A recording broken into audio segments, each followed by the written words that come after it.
Hello students, welcome to your favorite channel and amazing platform that is PAT classes. Hope everybody is doing good. అయితే TS కానివ్వండి ఆంధ్రప్రదేశ్ విద్యార్థులు కానివ్వండి ఎవరైతే EAMCET exam రాశారో మనకు రిజల్ట్స్ అయితే బోత్ ది స్టేట్స్ గురించి అనౌన్స్ చేయడం జరిగింది. And then next important question అందరిలో ఏంటి అంటే ఈ కౌన్సిలింగ్ ప్రాసెస్ అనేది ఎప్పుడు స్టార్ట్ అవ్వబోతుంది అనే పెద్ద క్వశ్చన్ అయితే అందరిలో ఉంది.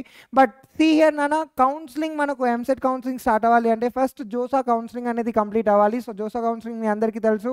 జేఈ మెయిన్స్ అండ్ అడ్వాన్స్ రాసిన స్టూడెంట్స్ ఎన్ఐటీస్ అండ్ ఐఐటీస్లో అండ్ జిఎఫ్ఐటీస్లో ఎంటర్ అవ్వడం కోసం ఈ కౌన్సిలింగ్ అనేది జరుగుతుంది. సో ఈ కౌన్సిలింగ్ అయిపోయిన తర్వాత మనకు ప్రాబబ్లీ ఎంసెట్ కౌన్సిలింగ్ అనేది స్టార్ట్ అవ్వబోతుంది. అండ్ ఈ ఒఫిషియల్ డేట్స్ ఎప్పుడు రాబోతున్నాయి వాటన్నిటి గురించి కూడా మనం డిస్కస్ చేసుకుందాం. అయితే ఈసారి జోసా కౌన్సిలింగ్ తర్వాత మనకు ఎంసెట్ కౌన్సిలింగ్ ఎందుకు జరగబోతుంది అంటే ఎంసెట్ కౌన్సిలింగ్ జరిగినప్పుడు సీట్స్ వచ్చిన విద్యార్థులు ఒకవేళ మళ్ళీ వాళ్ళకు ఎన్ఐటీస్ ఐఐటీస్లో వస్తే మళ్ళీ అక్కడికి వెళ్ళిపోతారు కాబట్టి సో ఫస్ట్ జోసా కౌన్సిలింగ్ తర్వాతనే మనకు ఎంసెట్ కౌన్సిలింగ్ అనేది స్టార్ట్ చేస్తున్నారు అన్నమాట. సో నార్మల్గా మనం చూసుకుంటే కనుక తెలంగాణలో కానివ్వండి ఆంధ్రప్రదేశ్లో కానివ్వండి తెలంగాణ ఎంసెట్ రిజల్ట్స్ మనకు మే 11న డిక్లేర్ అవ్వడం జరిగింది. అండ్ అదేవిధంగా ఏపీ సెట్ రిజల్ట్స్ మనకు వచ్చేసి జూన్ 8న డిక్లేర్ చేయడం జరిగింది. అండ్ ఇక్కడ కౌన్సిలింగ్లో మెయిన్ థింగ్ ఏంటిది మనందరికీ తెలుసు, ఇటు బీటెక్ కానివ్వండి అండ్ అదేవిధంగా వెటర్నరీ అగ్రికల్చరల్ కోర్సెస్లో జాయిన్ అవ్వడం కోసం ఈ కౌన్సిలింగ్ ప్రాసెస్ అనేది మనము ఇన్వాల్వ్ అవ్వాల్సిన అవసరం ఉంటుంది. అండ్ ఇక్కడ మనం చూసుకుంటే కనుక ఎలిజిబిలిటీ మనం చూసుకుంటే qualified candidates with good rank మీద కూడా డిపెండ్ అయి ఉంటుంది to get good seat in good colleges there. Okay, so నార్మల్గా ఇప్పుడు మనం చూసుకుంటే EAMCET counselling 2025 schedule of Telangana గురించి మాట్లాడుకోబోతున్నాం. So this is an assumed schedule. So జనరల్గా జోసా కౌన్సిలింగ్ రౌండ్స్ మనం చూసుకుంటే 4th జూలైకి మనకు ఎండ్ అవ్వబోతుంది కాబట్టి obviously we can expect that మనకు జూన్ 2nd వీక్ అంటే అరౌండ్ 15th నుండి మనకు స్టార్ట్ అయ్యే అవకాశం ఉండే ఛాన్స్ ఉంటుంది, లేదా ఫస్ట్ వీక్లోనే స్టార్ట్ అయ్యే అవకాశం అనేది ఉంటుంది మనకు. అండ్ ఇందులో మనకు మోస్ట్ ఇంపార్టెంట్ థింగ్ ఏంటిది అంటే ఫస్ట్ స్టెప్ మనకు సర్టిఫికేట్ వెరిఫికేషన్స్, అవునా. So we have already discussed about the documents that are required for EAMCET counselling. దీని గురించి కంప్లీట్గా డీటెయిల్గా మనము మాట్లాడుకోవడం జరిగింది. సో ఇందులో కొన్ని డాక్యుమెంట్స్ కోసం మనకు 2 weeks టైం నుండి 1 month టైం పడే ఛాన్స్ ఉంటుంది కాబట్టి ఇప్పుడే త్వరగా మీరు అన్ని డాక్యుమెంట్స్ కూడా రెడీ చేసుకోవడానికి ప్రయత్నించండి. ఆ డాక్యుమెంట్స్ ఏమేమి ఉన్నాయో వాటన్నిటి గురించి కూడా మళ్ళీ ఈ వీడియోలో నేను డిస్కస్ చేస్తాను. But these are very very important నాన్న. సో దీని మీద జాగ్రత్త పడడానికి ప్రయత్నించండి. అండ్ వెబ్ ఆప్షన్స్ ఎంట్రీ అంటే చాయిస్ ఫిల్లింగ్ నాన్న.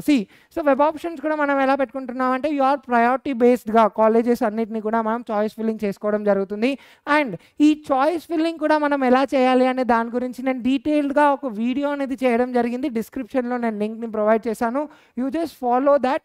సో మనము కాలేజెస్ని ఎలా సెలెక్ట్ చేసుకోవాలి అండ్ నువ్వు అనుకున్న కోర్స్ని ఎలా సెలెక్ట్ చేసుకోవాలి, ఎలా మనము వెబ్ ఆప్షన్స్ కానీ చాయిస్ ఫిల్లింగ్ చేయాలనే దాని గురించి చాలా క్లియర్గా చెప్పాను. ఇది ఫాలో అవ్వడానికి ప్రయత్నించండి, then you will be definitely getting your dream course. Okay dear, right. So next మనం చూసుకుంటే కనుక సీట్ అలాట్మెంట్ ప్రాసెస్ అనేది మనకు లేట్ జూలై వరకు జరుగుతుంది. అండ్ మీకు కాలేజెస్ క్లాసెస్ మనకు ఫస్ట్ ఇయర్ బీటెక్ క్లాసెస్ మనకు August 14 or 15th నుండి స్టార్ట్ అయ్యే అవకాశం ఉంటుంది. And when it comes to AP set counselling 2025 schedule గురించి ఇప్పుడు మాట్లాడుకుంటే కనుక ఏపీలో ఒఫిషియల్ నోటిఫికేషన్ మనం చూసుకుంటే లేట్ జూన్ మంత్ అంటే ఈ జూన్ చివరన లేదా జూలై మొదటి వారంలో మనకు వచ్చే అవకాశం అయితే ఉంటుంది. అండ్ దెన్ ఇక్కడ కూడా మనకు round of registration first week off జూలైలో కనబడుతుంది. అండ్ దెన్ డాక్యుమెంట్ వెరిఫికేషన్ అనేది జరుగుతుంది. సేమ్ లైక్ మనకు ఏపీ సెట్ వాళ్ళకి ఎలా అయితే ఉందో సేమ్ ప్రాసెస్, కాకపోతే తెలంగాణ వాళ్ళకి మనం చూసుకుంటే ఆఫ్లైన్లో ఉంటుంది వెరిఫికేషన్ అండ్ ఆంధ్రప్రదేశ్ వాళ్ళకు ఆన్లైన్లో ఉండబోతుంది. అండ్ సీట్ అలాట్మెంట్ వచ్చేసి లేట్ జూలై 2025 అండ్ క్లాసెస్ కూడా ఆగస్ట్ మంత్లో స్టార్ట్ అవ్వబోతుంది అన్నమాట. సో ఇక్కడ మనం చూసుకుంటే కనుక స్టెప్ బై స్టెప్ కౌన్సిలింగ్ ప్రాసెస్లో మనం చూసుకుంటే ఫస్ట్ మనం ఫీ పేమెంట్ అనేది చేయాలి, దెన్ తర్వాత మనం చూసుకుంటే డాక్యుమెంట్ వెరిఫికేషన్ అనేది జరుగుతుంది. సో ఫీ పేమెంట్ మనకు ఒఫిషియల్ ఆన్లైన్ పోర్టల్స్ ఏవైతే ఉంటాయో దాని ద్వారా మనం ఫీ పేమెంట్ అయితే చేయడం జరుగుతుంది. తర్వాత డాక్యుమెంట్ వెరిఫికేషన్లో మనకు తెలంగాణ వాళ్ళకు చూసుకుంటే కనుక మనము స్లాట్స్ బుక్ చేసుకొని ఆఫ్లైన్ ద్వారా మనం డాక్యుమెంట్ వెరిఫికేషన్ చేయాల్సి వస్తుంది. బట్ ఫర్ ఆంధ్రప్రదేశ్ స్టూడెంట్స్ నానా ఇది ఆన్లైన్ ప్రాసెస్ ద్వారా ఉంటుంది. Then choice filling process so prioritise colleges కానీ ప్రయారిటైజ్ కోర్సెస్ బ్రాంచెస్ ఏవైతే ఉంటాయో వాటిని మనం ఫిల్ చేసుకోవడం జరుగుతుంది. దెన్ సీట్ అలాట్మెంట్ అనేది based on your rank and preferences మీద బేస్డ్ ఆన్ మనకు ఒక సీట్ అనేది వస్తుంది. దెన్ రిపోర్టింగ్ అనేది చేయాల్సి వస్తుంది. సో ఇక్కడ మనం చూసుకుంటే రిపోర్టింగ్లో మనం ఫీ అనేది పే చేయాలి అండ్ ఆల్ ద డాక్యుమెంట్స్ ఏవైతే ఉంటాయో వాటిని మనం సబ్మిట్ చేసుకోవాల్సింది ఉంటుందన్నమాట. Okay dear. సో ఇక్కడ మ్యాండేటరీగా ఏమేం డాక్యుమెంట్స్ మనకు కంపల్సరీ కావాలి. సో ఈ డాక్యుమెంట్స్లో ఏ ఒకటి మిస్ అయినా కూడా కొంచెం కౌన్సిలింగ్గా ఇబ్బంది ఉంటుంది కాబట్టి ఇంపార్టెంట్ డాక్యుమెంట్స్ అన్నిటి గురించి మరొకసారి చెప్తున్నాను వినండి. సో కామన్ డాక్యుమెంట్స్ మనం చూసుకుంటే కనుక మనకు ర్యాంక్ కార్డ్, ఇంకా hall ticket, SSC and intermediate mark sheets, అలానే transfer certificate, study certificates class 6th నుండి 12th వరకు ఉండాలి, కాస్ట్ ఇంకా ఇన్కమ్ సర్టిఫికేట్ ఉండాలి. అండ్ అదేవిధంగా తెలంగాణ వాళ్ళకు స్పెసిఫిక్గా మనం చూసుకుంటే ఆధార్ కార్డ్ అండ్ అలానే మనకు ఇన్కమ్ రెసిడెంట్ సర్టిఫికేట్ అండ్ ఒకవేళ కాస్ట్ లైక్ మైనారిటీ కానివ్వండి, ఎన్సీసీ స్పోర్ట్స్ ఏమైనా ఉంటే సో వీటికి రిలేటెడ్ సర్టిఫికేట్ అనేది కావాలి. ఏపీ వాళ్ళకు స్పెసిఫిక్గా మనం చూసుకుంటే EWS certificate for OC reservation and అదేవిధంగా local status certificate for Telangana నుండి మైగ్రేట్ అయిన వాళ్ళు. Okay, so these are the very very important documents that you need to keep it ready. Okay నా dear, right. So yes, so ఇదన్నమాట మొత్తం కౌన్సిలింగ్కి సంబంధించిన process ఏ విధంగా జరుగుతుంది. అండ్